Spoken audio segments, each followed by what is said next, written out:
অনেক সময় আমরা দেখি এমন কিছু কিছু মানুষ আছেন যারা আমাদের সাথে এমন ব্যবহার করেন যে আমরা ভিতরে ভিতরে ভীষণ কষ্ট পেয়ে থাকি যে এ আমার সাথে এমন ব্যবহার করলো, এ আমাকে পাত্তাও দিচ্ছে না, এরকম আমি এর থেকে তো বয়সে বড়, আমাকে সম্মানও দিচ্ছে না, একটা কথা জিজ্ঞেসও করলো না। সব থেকে খারাপ, সব থেকে কষ্ট আমাদের তখন লাগে যখন আমাদের পরিবারের কেউ আমাদের সাথে এমন আচরণ করে। ভীষণ খারাপ লাগে, ভীষণ কষ্ট হয়। আমরা নিজেকে নিয়ে ভীষণ ডিপ্রেসড থাকি যে আমি এতটাই খারাপ, কি করতে বাকি রেখেছি, আমার মধ্যে কি কোনো ত্রুটি রয়ে গেল। আমরা যারা ভীষণ সেন্সিটিভ মানসিকতার হয়ে থাকি তারা অনেক সময় ভাবি যে আমি কি কোনো ত্রুটি করেছি, কর্তব্যে কোনো অবহেলা করেছি, তার কারণে এরকম করছে। অনেক সময় আমরা দেখি হয়তো সেই মানুষটার আর আমি উপকারে লাগবো না, একটা টাইমে অনেক উপকার করেছি, যেটুকু টাইম তার উপকার করতে পেরেছি শুধু সেটুকু টাইম তারা আমাদের মনে রেখেছে। বাড়ির বউদের এরকম হামেশাই দেখি, বাড়ির বউ যদি অসুস্থ হয়ে পড়ে হঠাৎ বেশ কিছু দিনের জন্য, তার প্রতি কিন্তু পরিবারের সকলের যে ব্যবহার সেটা কিন্তু অনেক পাল্টে যায়। তুমি যতক্ষণ কাজ করতে পারবে ততক্ষণ তুমি আমাদের কাছে ভীষণ ভালো, আমরা প্রশংসা করব, কিন্তু তুমি যখনই আমরা বুঝবো যে তুমি কাজ করতে পারছো না, সেটা কাজের ক্ষেত্রে হতে পারে, কোনো টাকা পয়সা সংক্রান্ত কোনো ব্যাপারে হতে পারে, কোনো জিনিস আদান প্রদান, যে কোনো কিছু, তো ভীষণ খারাপ লাগে আমাদের।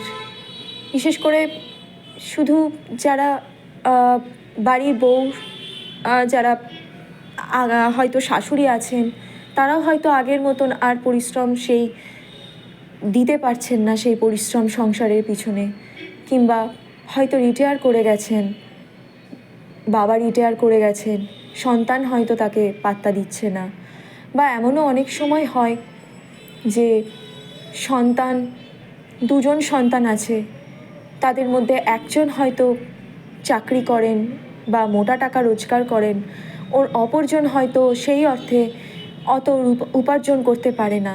তো সেই ক্ষেত্রেও কিন্তু অনেক সময় বাবা মাও কিন্তু সন্তানের ক্ষেত্রেও কিন্তু ভীষণ ভেদাভেদ করেন।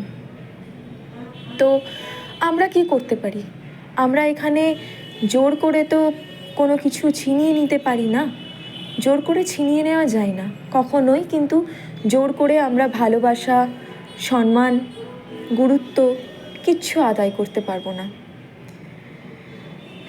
একটা কথা আছে বাংলায় যে গাছের পরিচয় কিন্তু শুধুমাত্র তার ফলে। আমি মনে করি যে আমাদের একজন সৃষ্টিকর্তা আছেন, যদি খুব কষ্ট হয় সৃষ্টিকর্তার কাছে গিয়ে আমাদের বলা উচিত, সৃষ্টিকর্তার কাছে গিয়ে আপনারা অভিযোগ করুন, সৃষ্টিকর্তাকে বলুন। এক্ষেত্রে আপনি যদি বাইরের আর 5টা লোককে বলতে যান, বিশেষ করে এই পরিবারের কথা, তাহলে জিনিসটা আরও খারাপ হবে।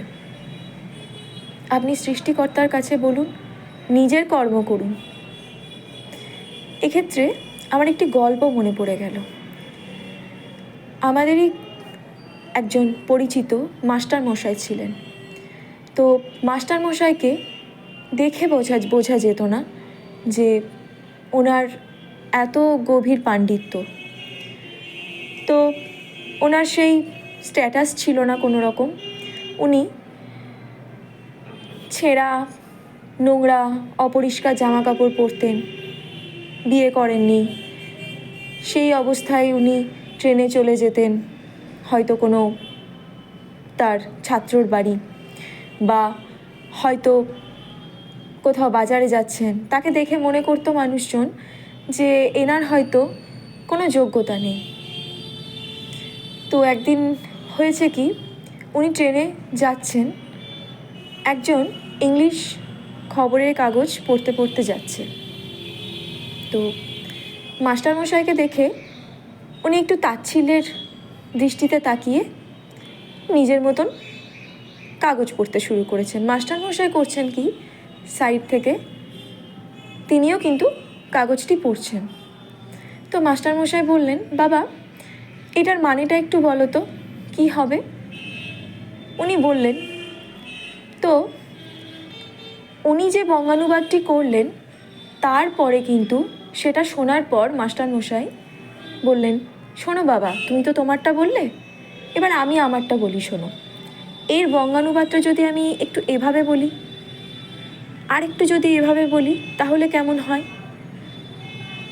কিছুক্ষণ বাদে ওই কামরার যতগুলো প্যাসেঞ্জার ছিল সবাই কিন্তু অগাধ দৃষ্টিতে মাস্টারমশাইয়ের দিকে তাকিয়ে থাকে।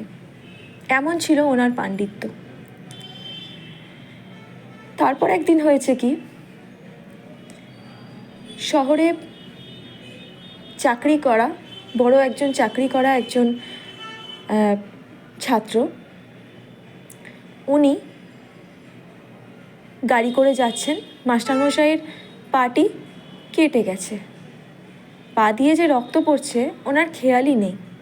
পাশ দিয়ে যখন সেই ছাত্রটি যাচ্ছে, দেখেই গাড়ি থামিয়েছে। বলেছেন, এ কি মাস্টারমশাই, আপনি যে? উনি বললেন, হ্যাঁ গো বাবা, আমার পাটা একটু কেটে গেছে। তো ছাত্র দেখে বললেন, এ কি, আপনি এরকমভাবে যাচ্ছেন? চলুন, আমি আপনাকে নিয়ে যাচ্ছি হসপিটালে, এরকমভাবে তো আপনার ইনফেকশন হয়ে যাবে। তো সবাই দেখে অবাক যে ইনি একজন এত বড় অফিসারের মাস্টারমশাই হতে পারেন। তো কেউ ওনাকে দেখে বুঝতে পারতো না যে ওনার অত অগাধ পাণ্ডিত্য। আমরা দেখেও অনেক সময় মানুষকে জাজ করি, বুঝতে পারি না। তো কখনো কোনো মানুষকে দেখে জাজ করা উচিত না। আর আমাদের ওপর একজন সৃষ্টিকর্তা আছেন।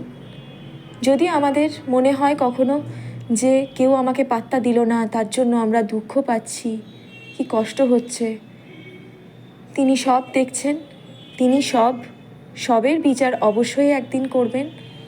এই জন্য কখনো মন খারাপ করার কোনো দরকার নেই। তো সবাই ভালো থাকুন, সবাই সুস্থ থাকুন এবং সকলকে ভালো রাখুন। আর কারোর ব্যবহারে খারাপ লাগলেও তাকে নিজ গুণে মার্জনা করুন, দেখুন শান্তি পাবেন।